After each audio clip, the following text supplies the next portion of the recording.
مع تجربة تنقل الأنصار عبر الحافلات والتنظيم وكل ما حدث في الكواليس. نتابع سويا هذا التقرير وبعد ذلك ندخل في التفاصيل التنظيمية رفقة رئيس لجنة تنظيم الشهر.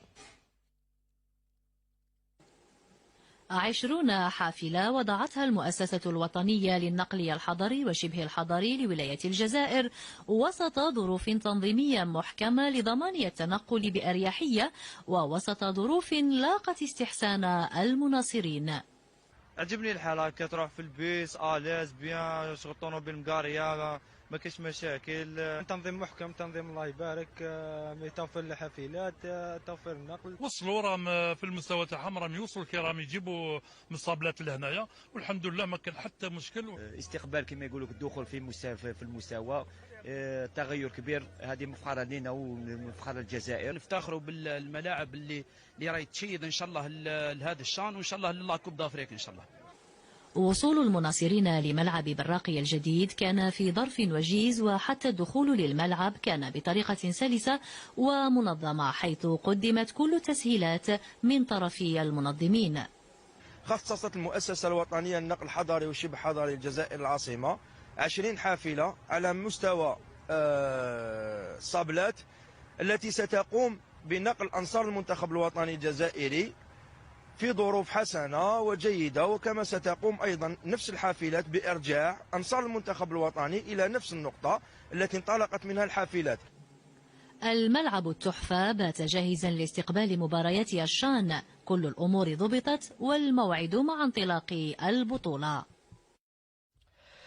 إذا هكذا كانت الأجواء التنظيمية الخاصة بتنقل الأنصار من مختلف النقاط التي حددتها لجنة التنظيم. ما هي الاستنتاجات الآن بعد هذه التجربة الأولى التي ستستمر حتما رشيد في خلال الشهر؟ إن شاء الله هي كانت فقط يعني احنا كنا حرصنا باش نكونوا يعني بور سوبرفيزي، يعني حتى نوقفوا على كل ما شفناه من نقائص، والحقيقة شفنا الكثير من النقائص بالنسبة لدخول الجمهور، حتى وين شفنا العديد من الجماهير كانت يعني لاحظت بأنه فيه نقولوا تقدم في ناحية استقبال الجماهير، ولكن احنا بالنسبة للجنة المنظمة شفنا بلي كانت فيه نقائص كبيرة. على سبيل المثال في التنسيق كان في التذكرة كان مدون أنه افتتاح الأبواب يكون الساعة 12، ولكن المعلومة اللي كانت مشات في وسائل سواء عند الأمن أو باللجنة كانت يعني أنه الساعة 3 مساء حتى نفتح الأبواب. كاين فيه يعني وفود كبير للأنصار جاوا من الساعة 11 صباحا وما فتحتش الأبواب حتى بعد ما لاحظنا أنه فيه توافد كثير والأبواب غير فتحت حتى عطينا الأمر باش يفتحوا لهم الأبواب. داير نعتذر من الجماهير اللي جات كان يعني خطأ في التنسيق، لهذا نحبوا مباريات مثل هذه تجريبيه نشوفوا باش نوقفوا على هذه النقائص من اجل تحسينها. كان ايضا ممكن احنا كجمهور تعودنا نلوموا التلفزيون الجزائري على الصوره، ولكن الصوره لازم نعرفوا امر بانه لازم امور كثيره حتى نلحق نعطي صوره اشدي للمناصر. كاين فيه كما شفنا في اللقطات كاين فيه بعض المناطق اللي يعني الاضواء الكاشفه ما كانتش بالنوعيه اللازمه حتى نعطي صوره واضحه وفي المستوى للمناصر. يعني راح نوقفوا على كل هذه، فيه خبراء راح ياتوا من اجل تصحيح هذه الامور، حتى بالنسبه يعني الابواب دخول المناصرين كان فيه ايضا امر لازم نصرحوا عليه للمناصرين تاعنا.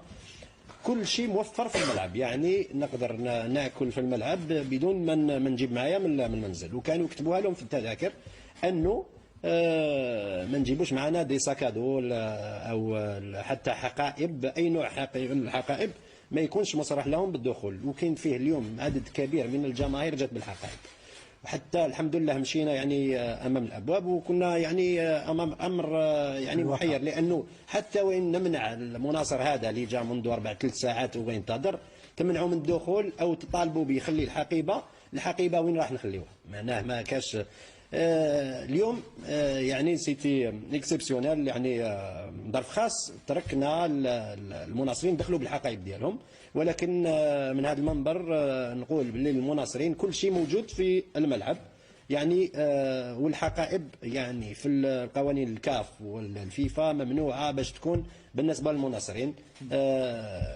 لدخول الملعب. ان شاء الله كاين امور اخرى تنظيميه راح نوقف يعني بالنسبه للمداخل المخصصه سواء لوسائل الاعلام او كبار الشخصيات او كل المدعوين.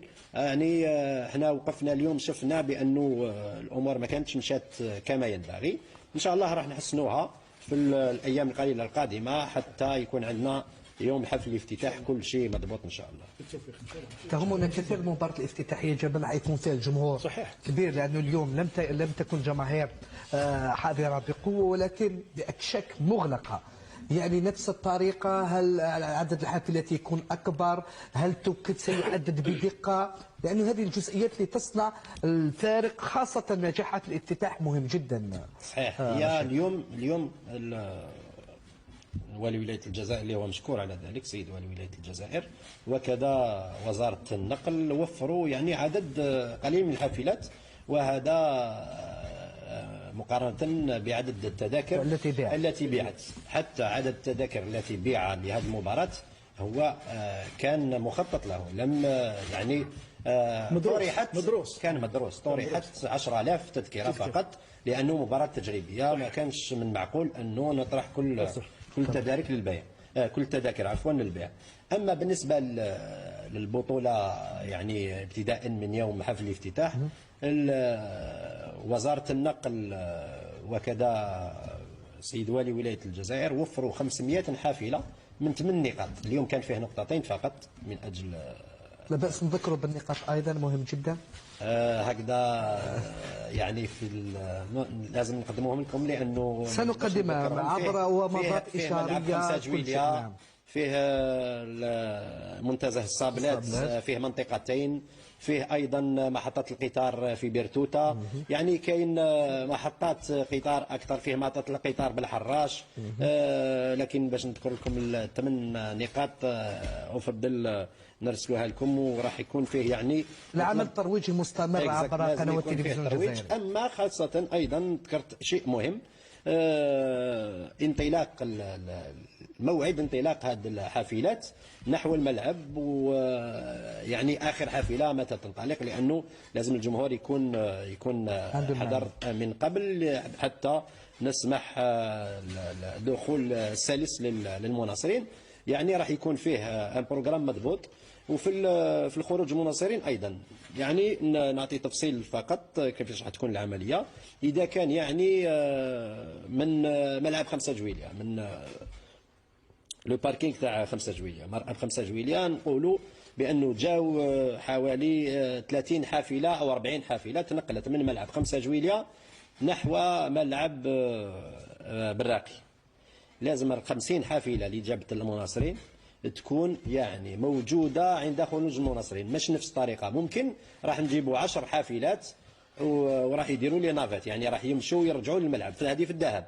ولكن في الخروج اذا مشينا الى كانت فيه 20 نافات ولا 40 ولا 50 نافات، نفس العدد لازم يكون حتى يغادروا في نفس الوقت. وان شاء الله المعلومه راح نتكلم كثير عنها احنا وسائل الاعلام، خاصه التلفزيون الجزائري، من اجل الترويج لهذا الشيء، وان شاء الله نوفقوا جميعا في التنظيم.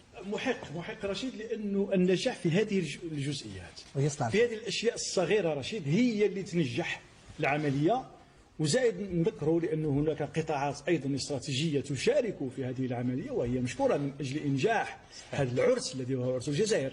انت تكلمت على وزاره النقل وذكرت قطاعات اخرى مهمه جدا. نسيت قطاع مهم اللي هو اليوم وقف، قطاع الدرك الوطني اللي كان حاضر معنا، وكان يعني كل مسؤولي القطاع كانوا حاضرين معنا، وتنقلنا يعني في الملعب في كل المناطق، هما مشكورين على ذلك. الحق فيه تجاوب كبير وفيه تسهيلات كبرى، واليوم شفنا كل الامور اللي عرقلت شويه نقولوا دخول الجمهور، ان شاء الله راح نوقف عليها حتى تكون ان شاء الله. زائد الامور الاخرى المتعلقه بالصحافه.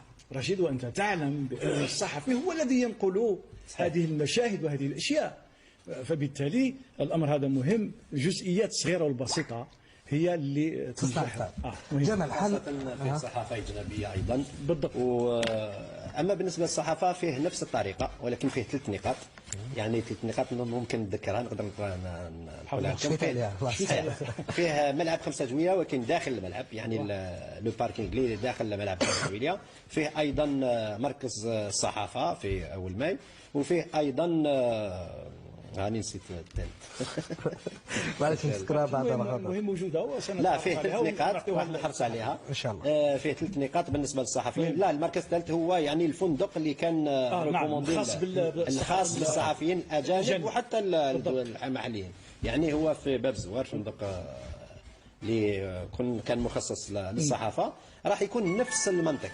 لكن بالنسبه للصحفيين الحافله راح تدخل حتى البوابة اللي مخصصة للصحفيين. إن شاء الله. الآن حان وقت فتح الحقيبة التي أحضرها محمد زكريني جمالا. حقيبة مملوءة عامرة بالأسماء وبالحكام وبالعمليات التحكيم والطريقة والمستجدات والتعليمات والتوجيهات. تفضل. إليك الخط.